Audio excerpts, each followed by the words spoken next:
siis meie hotelli parkla. Siin on sissevees.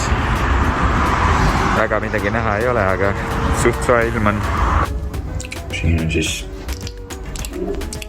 vets. Lukku ei käi, kapi uks. Siin on duširuum. Teeb kohutavalt häält.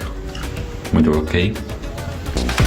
Hello MTV, welcome to my crib.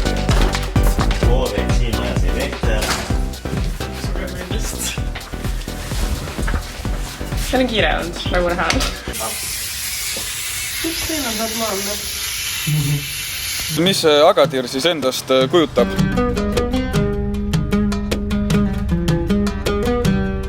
Ütleme niimoodi, et liikluskultuur oli alguses päris šokeeriv.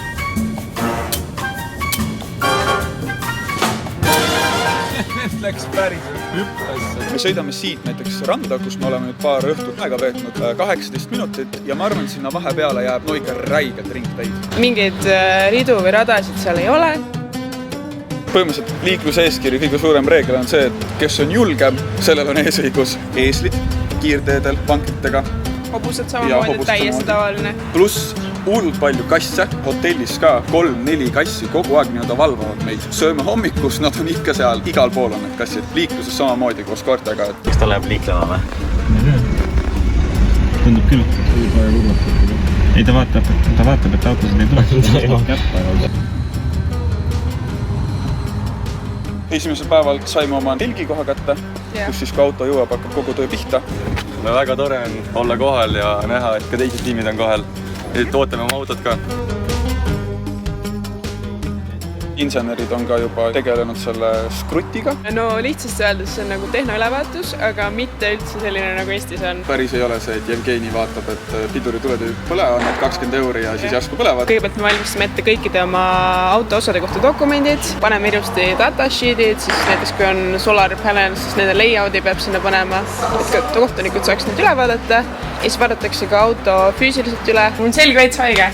Tegelikult ma olen veits laiska, siis ma teen oma skruti dokumente poodist. Skruti dokumente.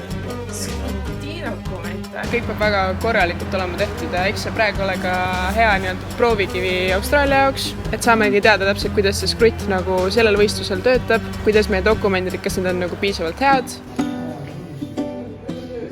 Täna hommik algas vara, tegime turvakoosoleku meie suure juhi Kermese juhtimisel.